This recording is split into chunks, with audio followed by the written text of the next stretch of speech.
Hello dear students, welcome to today's class. Today we will be talking about subject verb agreement or subject verb conquered. Here is a very small joke for you. You read it.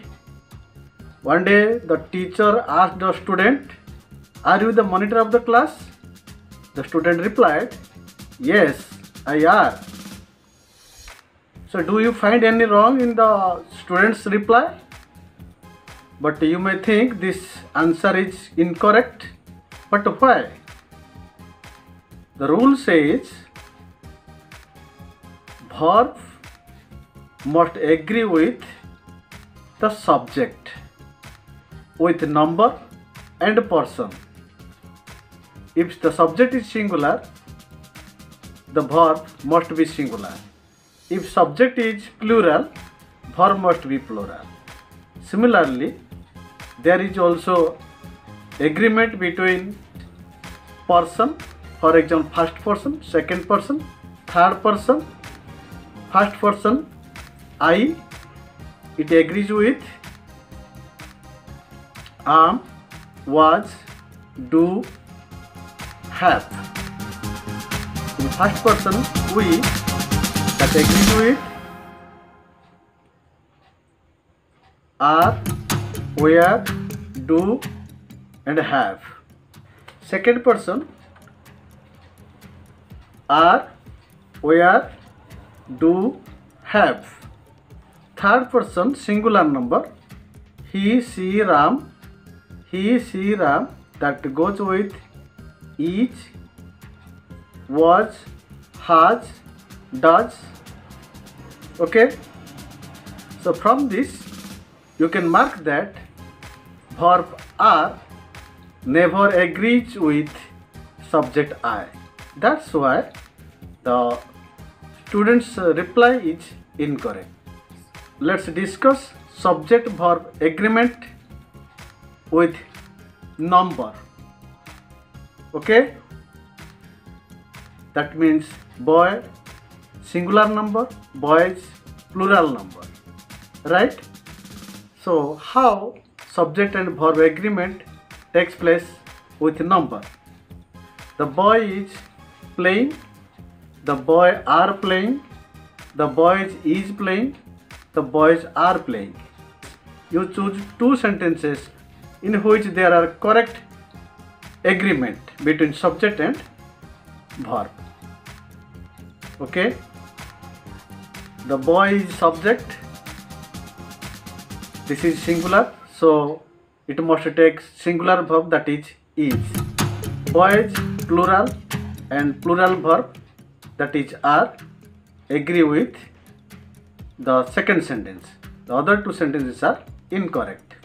Okay, now we will take other examples to know about subject verb agreement. First one, for first case, once again I gave you four sentences and you choose which two are correct. There is books on the table, there is a book on the table, there are a book on the table, there are books on the table. Now you can easily guess which two sentences are correct. So here you can see two subjects. There, this is grammatical subject, and book or books, that is notional subject. In case of the use of there, you have to take the notional subject instead of there. Okay, case number 2, time and tide waits for none, or time and tide wait for none. Which sentence is correct? Actually, time and tide refers to the value of time, so this is a single entity, that's why it is considered singular and it must take singular verb, right? Similarly, bread and butter, rice and dal, slow and steady, all these are considered as single entity, singular subject and take singular verbs, right? Another case number 4. 50 rupees is not a big amount nowadays. 50 rupees, 5 kilometers, 10 kg. These take singular verb. Why? You think of. These are about amount. When a subject or noun which is plural but that refers to amount, we consider it singular. So look at the picture. So you can see this is the picture of our family. Suppose this is Ram's family. So you see, you can say a sentence, Ram's family are tall. So here, as the verb are, plural verb are is used, you can guess the subject. Subject is singular or plural. Subject is plural. But why?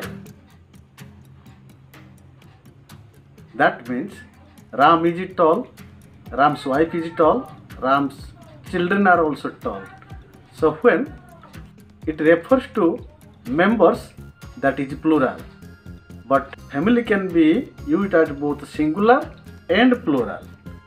For example, my family is very poor. So this does not refer to members. This refers to as a whole. That's why this is singular. So from this you can conclude that when it refers to members, that is plural, and when it does not refer to members, then this is singular. Nouns like audience, crowd, jury, committee, these are both singular and plural as per the context.